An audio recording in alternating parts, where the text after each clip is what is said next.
Hey everybody, so I got a request to do the Asian stir fry. So this is a family favorite in our household. So I thought I'd do a quick video and just show you the ingredients that I use.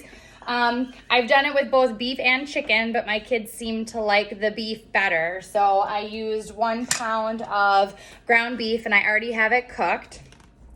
I was going to demonstrate it in my Epicure steamer, but I still have the chicken in it that I made yesterday. So I just pan fried it like normal. And then I cut up a whole bunch of vegetables.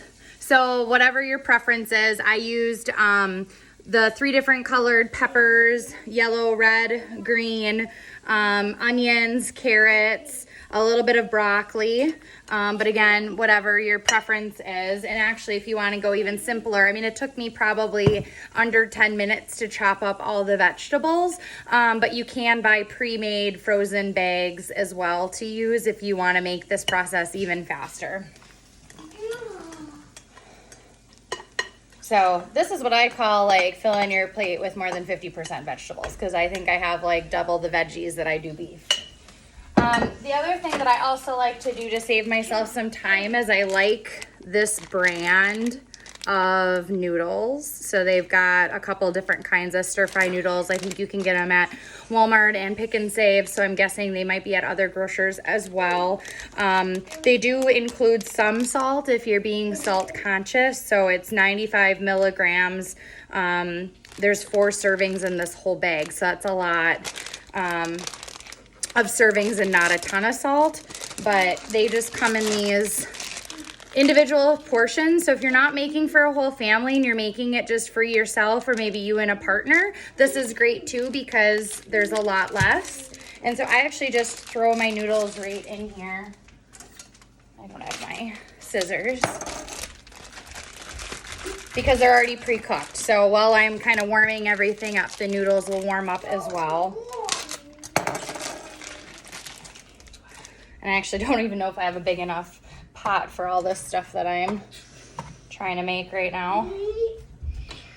So if you choose, this is a rice noodle. So if you can use like a regular lo mein, you can use the rice noodle, you can use regular white rice or brown rice or really whatever you want for stir fry. If you're going carb free, you know, don't use rice or noodles, whichever your preference.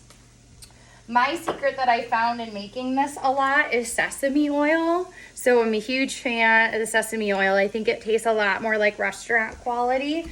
And I'm a really bad cook when it comes to actually measurement. So I kind of do it based on the taste test, which to me is perfect for you guys because everybody's taste is different. So I just kind of throw some in there. And I do add a little bit of soy sauce, but I go with the light. So there's a little bit less sodium than regular. But again, based on your preference, if you don't want the sodium, feel free to not add. Or if you have some people in your family that like it and you're maybe going less salt, you know, maybe let them add it on the side. Another household staple favorite is actually Sriracha sauce. So that I've been finding has been really yummy in my stir fries. So if you're liking more bold, spicy flavor, you know, just add a little bit to your flavor. I don't add a ton because my kids like spicy, but they don't like super spicy. So I'll add a little bit, and then if my husband or myself want more, then we can just add more on our individual plate. The recipe calls for rice vinegar, so I've never used that in my stir fry. I do have it for another meal. I'm not going to add it today, but if you've used it before in other stir fries and like that, you can choose that.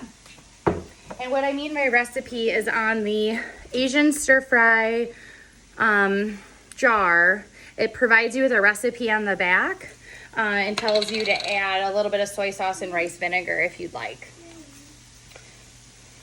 So I'm just going to, and again, this is kind of to your taste as well.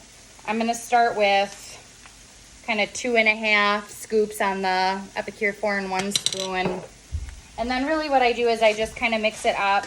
And once I get it well mixed, I just kind of smell it and taste it and see if it's where I like it. And if it's not, if I want more spice, I'll add some more sriracha. If I feel like it's missing a little something, typically that's a little bit of sesame oil, so I'll add some more of that.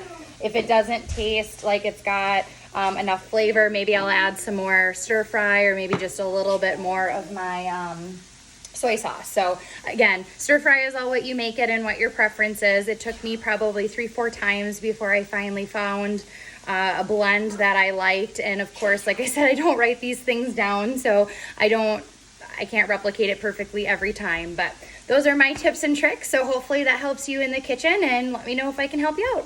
Thanks.